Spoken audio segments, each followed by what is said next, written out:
Let's go. It's your back, it dey keep passing.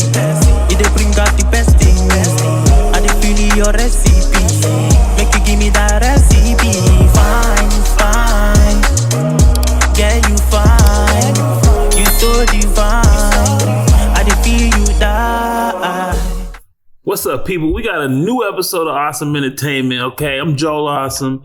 We checking out what Netflix did, man. Netflix dropped the biggest bag in the world and just bought Warner Brothers. Good Lord, they spent $82 billion and now DC is theirs. Are they going to restore the Snyderverse? Who knows? We're checking out Emergency Awesome's video because he got my last name. We're going to see what he got to say. That's crazy, man. Welcome back, everyone. Big surprise. Netflix just made the official announcement that they had won the bidding war for Warner Brothers, which includes DC, everything Warner Brothers owns, Game of Thrones, House of the Dragon, Harry Potter, hundreds of other big franchises. And what's happening now is they're beginning the process of hashing out the finer detail. Yo, this is good for Netflix, though. I canceled my Netflix because, man, the selection on, they got a bunch of shit that's not good. And it's like, damn, they got a few things that are good. I mean, Stranger Things I like, but they got a few things that are good. Most of this shit is trash. HBO got, a few things that hit really hard and some things that you don't even think about. So just merging them together, I think would be the best idea. It's going to cost more, but I'd actually be willing to pay more for that because Netflix kept raising the prices and kept putting out booty cheek stuff. If y'all keep giving me Game of Thrones, like good Game of Thrones, we're gonna be cool with it. But else of the deal in just don't what make the it final booty. merged companies are actually going to look like. You just have to imagine James Gunn waking up and logging into Twitter to find out what happened, like all the rest of us too, because he, George R. R. Martin, the other big stakeholders that are making these TV shows, these movies, weren't really part of the deal themselves. So they found out just like all the rest of us. They've already issued an official statement and they did a conference call explaining what they're going to do with HBO, like the linear channels, the actual places you go to watch these things, what's going to happen with the HBO Max streaming service, what's going to happen with the future of all the TV shows, all the movies that Warner Brothers was already working on. Like I said, James Gunn's DCU, all that stuff. Because yes, it is included. It does affect it in a certain way, but not in some of the ways that people are worried about. There are some good things and some bad things about this. But thankfully, Netflix did explain how they're going to treat the actual company, the combined companies, so we know what's happening with all the big TV shows, all the big movies that we're getting ready to watch and where we're going to watch them. That's really the big question, like how much you're going to have to pay to actually watch all the stuff that you were trying to watch before. Where are you going to wind up finding all that stuff? Man, just put it all on Netflix. Any of the things that I make weekly videos for, all those things are still happening. But what is going to change is the way you pay for streaming services and where you find certain things at they're going to double the price in their life cycle. Triple the price. I know there's a ton of questions about whether or not anyone big is getting fired. There were a lot of questions about what's going to happen to James Gunn's DCU. This dude's saying a whole bunch of nothing. Already early this morning, after they won the initial bid in the actual meetings to merge both companies, like the actual talks about who's getting fired, who's not getting fired, what it's going to look like, all just started. It reads, today, Netflix Inc. and Warner Brothers Discovery Inc. announced that they have entered into a definitive agreement under which Netflix will acquire Warner Brothers, meaning the actual buyout itself will start, including its film and television studios, HBO Max, and HBO. There are a couple of notes about how much they're actually paying for the company. It's going to wind up being about $82.7 billion. For instance, when Disney bought Fox, it was closer to about $72 billion, just to give you an idea. $72 billion.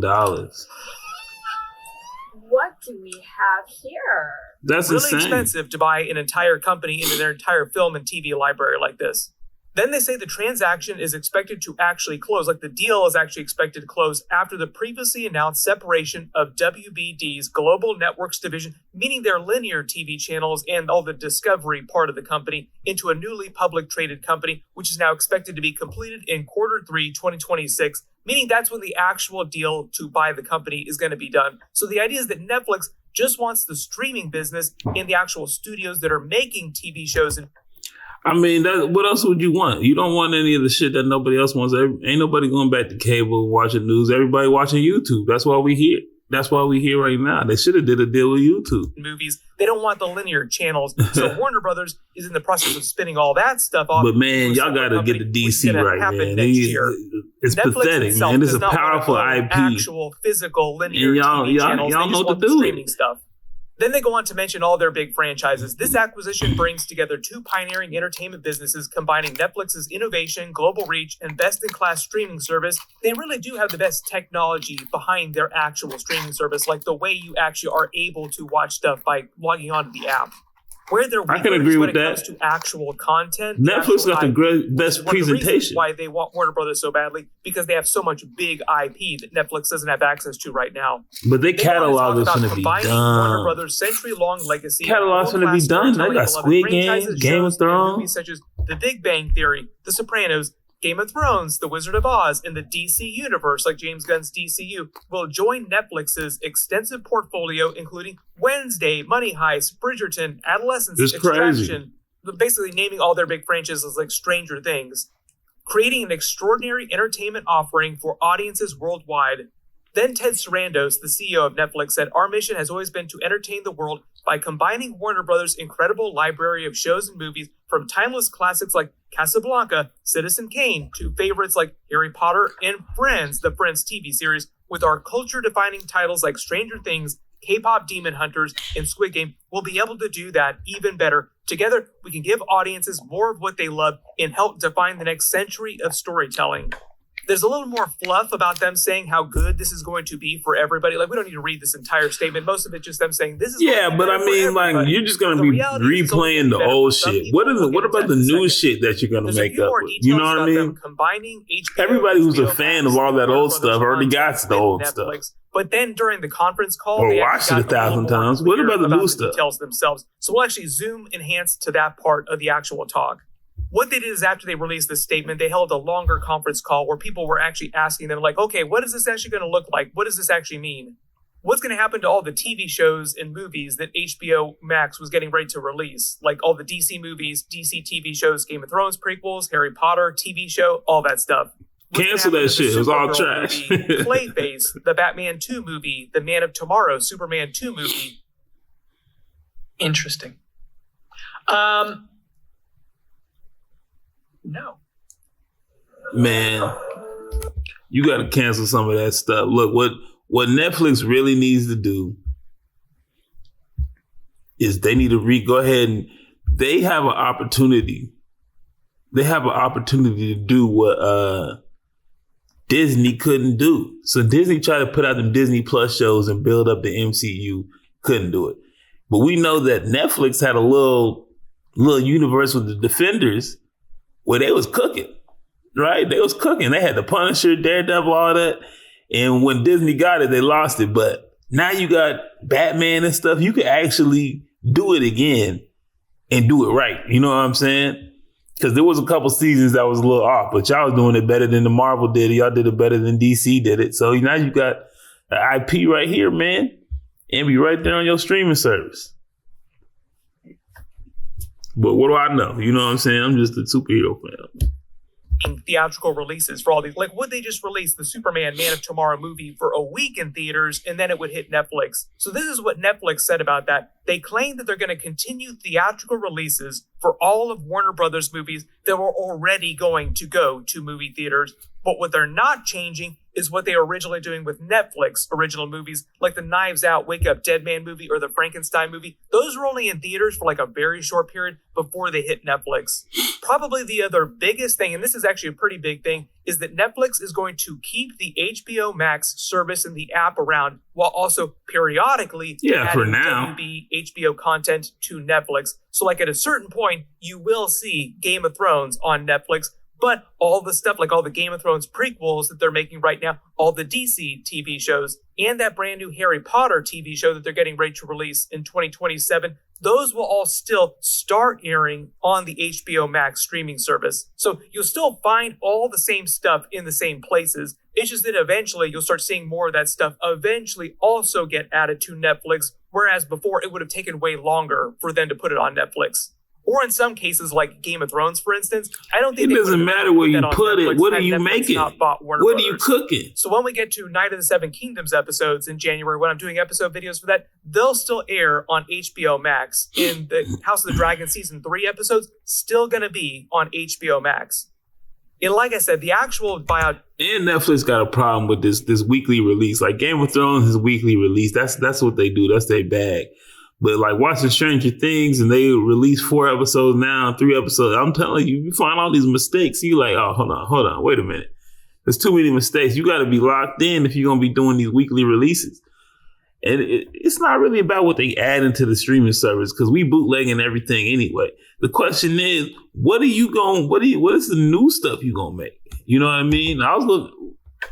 A deal will finish closing until the end of next year man? When they finish spinning out all the linear TV channels. Because Netflix be making some booty shit sometimes. Then after that, like early 2027, that's when you're going to hear about people getting fired if they're in duplicate roles at both companies. Like you do the same thing, one of you is getting fired. So a lot of people will definitely get fired in this big move. That might not be a bad move. move. That kind of stuff you won't hear about until like early 2027. Firing the dead weight. So at least for the next couple years, you're not really going to notice any big difference. Only just a couple more things than usual being added also to Netflix that were already also on HBO Max. So if you're already paying for HBO Max, nothing's changing. If you're already paying for Netflix, nothing is really changing. You're just getting a little bit extra content. And then over time, what they'll probably try to do is just bundle the apps so that you get both of them around the world for a little bit cheaper. But the more important thing is that they're not getting rid of HBO Max or completely trying to combine HBO Max with Netflix. That was a bit of a surprise. I was assumed they were just going to try and absorb HBO Max, which apparently they're not doing. Most of the questions they were getting from people and most of Ted Sarandos. You know why they're not doing it? Because most people aren't going to know what the fuck's happening. And they're not going to understand that their Netflix owns Warner Brothers. Most people are not going to know that shit. So it's going to look like a competition. It's one of them situations where, you know, like you have the mobsters that threaten the business and the other ones you pay for insurance, but it's really just a cycle of money going both ways. They're going to be pretending like they're their own competition. The CEO of Netflix most people ain't going to know. It was about what was happening with. And HBO is better, Netflix is better. It's the same company. It's like Jordan and Nike. Batman 2. All the really big stuff. Buying Jordans over Nike. It's the same company. It's still going to be in theaters. Are you trying to kill theaters still? What he basically said is they weren't changing anything about the way that Warner Brothers releases movies. So all the movies that they were already making or planning on making, like James Gunn's DCU, will still be released in theaters the way they were originally going to do, normal theatrical windows. Then they'll eventually hit HBO Max. Then they'll eventually hit Netflix, probably a little bit faster on Netflix.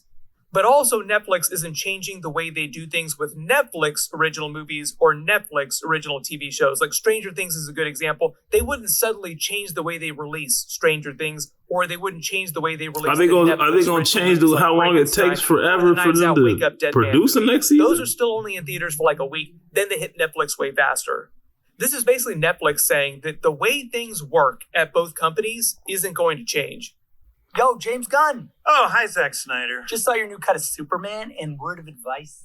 Next really big question, people asking, what's going to happen to James Gunn's DCU? Well, Netflix basically said that they're not going to mess with any of his plans. So James Gunn, Peter Safran are staying at the head of DCU. They're not going to change their plan for what DC Chapter 1 is going to be, the movies, the TV shows they were planning on making, all still good. And this is what I was thinking about, man. You really can't you can't restore the Snyderverse. I don't think it's gonna work. I mean, it'd be cool if they did like the last 2 or 3 movies, but you really can't restore the Snyderverse. Getting some of them actors back, Ben Affleck is gonna be hard. What's his name? The Flash then got canceled out. You know, the best move is to just keep it pushing. That's what they should have did with the DCEU from the beginning. Because Marvel wasn't perfect when it first dropped. You should have just kept it pushing and put out better movies. Instead of they put out Shazam 2, which was a worse movie. That was an L. But I'm saying you should have just kept it pushing. The same thing with James Gunn. It's like, look, just switch it up. Keep the same actors. Change the tone. You know what I mean? Make the movie actually about Superman. And going to make the same ones. Netflix isn't going to mess with what they're making, when they're making. Like, they're not going to go and tell them, oh, you have to release Batman Brave and the Bold next year or else. They're going to do whatever they want to do, and Netflix is going to let that happen. A lot of people have been asking the last couple of years, what if Netflix bought DC? Would they bring the Snyderverse back? Would Zack Snyder come back? That's also not going to happen. James Gunn and Zack Snyder are already really good friends, and James Gunn said he would already love to do something at DC with Zack Snyder, so it's kind of an open door policy. So if Zack Snyder ever wanted to do some sort of DC project, a movie or a TV show going forward, James Gunn would be happy to do it with him. There's a lot of stuff that I think would work better for Zack Snyder's oeuvre, like the Absolute Universe would be something that he could work in an Elseworld situation. Generally, it should be said that merging of big companies like this usually winds up being bad long-term. Like, consolidation is not a good thing long-term, but it's less bad than it could have been. Like, it could have been way, way worse. The issue is it kills competition. All your reactions in the comments below. It kills competition. Competition, over the next couple you know what of I'm years. saying, breeds greatness. You know what I mean? Makes you dig deep to see what you really got to be, you know, great. And once you know, I mean, weeding out some of the dead weight gonna be good, but if Netflix keeps producing some booty cheek stuff, what's the difference? Except that you just ruining all our stuff. Hey, but look, at least they got a catalog that's crazy. It might be worth a Netflix subscription just for the old stuff, just because the catalog is deep now, man. It's deep. Either way, hit like, hit share, hit subscribe. I'm out. Don't play with my patience, man, they gone with the flow when they tryna fake it. That's not the way I roll, that's not the combination. You start off with the dough before you start the conversation. No one start the salutations, man, don't play with me. I'm coming from a place they would hate to be. I'm going through a phase you would hate to see. They say this life's a trip, ain't no telling where it's taking me. When you on the edge and you make your next move, better be your best. Before you throw it to the depths, better reinvest. Man, I count every moment and count every step, so I know I'm blessed.